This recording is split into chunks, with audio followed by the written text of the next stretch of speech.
executable step number 5, and that's putting the house under contract with the owner. Okay, now, when do we need to do this? We need to do this ASAP. So let's recap it. You found a property, you talked to the owner, they were motivated, their situation justify you going to look at the property. Step 3, you did a property inspection where you calculated the cost of repairs. Step 4, you presented the cash offer, and now they accepted it. We need to put it under contract ASAP. Okay, I couldn't tell you how many times I've seen investors be like, oh, I could, let me put the paperwork together, we'll do it in 7 days and blah, blah, blah. No, you need to put this house under contract ASAP before the seller takes somebody else's offer.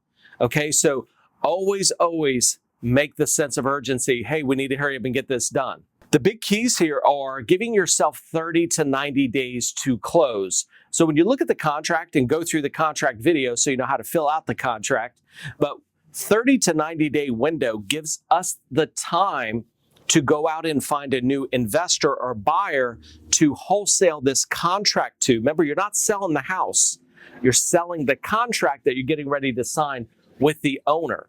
We give ourselves that 30 to 90 days. Now, it's on or before those 30 or 90 days. So you may not need 30 days. You may not need 90 days. Whenever you can find that new buyer where they're going to take the contracts to the title company, they can start the closing. And I'm sure the seller would like to close sooner rather than later. But there are also cases where the owner actually lives in the property and they need time to actually move and find another property. So always try to get the longest period of time that you can, but remind the seller on or before. Our goal is to close on this property as quickly as possible. We just want to allow ourselves enough time just in case there's title problems and so forth, okay?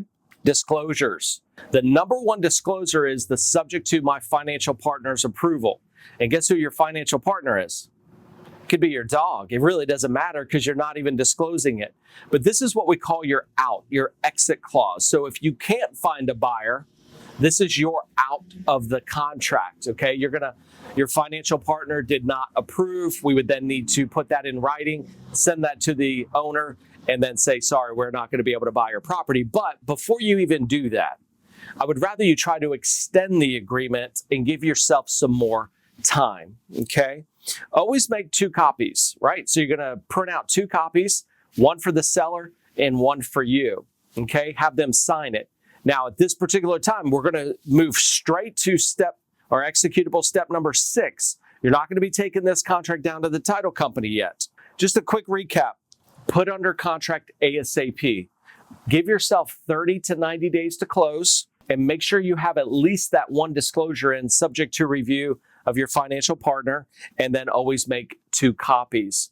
Okay, so I hope those tips helped you in executable step number 5, which is contracts. And now we'll move into executable step number 6, which is filing the affidavit of memorandum. But an affidavit of memorandum is nothing more than a single sheet of paper that says, I, Chris Goff, swear to the world that I have this home under contract and we're going to close by this date. And that's it. The best part is you don't even need the seller to sign this.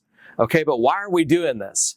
Well, the most important reason is if a seller signs a contract with you, could they sign another contract with another investor tomorrow and go around your back and close on the deal and you would never know anything about it?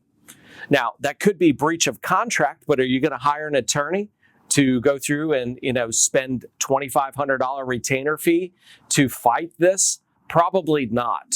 Okay, so that's why you want to protect yourself.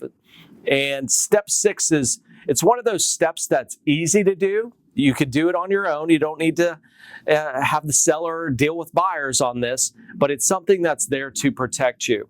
And how I found out how to do it is because it actually happened to me when I got started. I struck a deal with the owner and another investor came in behind my back and offered more, and I didn't know what was going on until it already closed. Okay, so this is a great step to protect your interest. File in the county where the property is located. That's the key thing. So you may live in one county, but the property you're putting under contract or have under contracts in a different county. You're going to print this affidavit out. You're going to take it down to the notary, the county recorder's office in the county of the property, and then you're going to have it notarized, and you're going to, the filing fees, probably $20 to $60, depending on your county. And then you walk away, you're done with step 6. So it's a very quick and simple step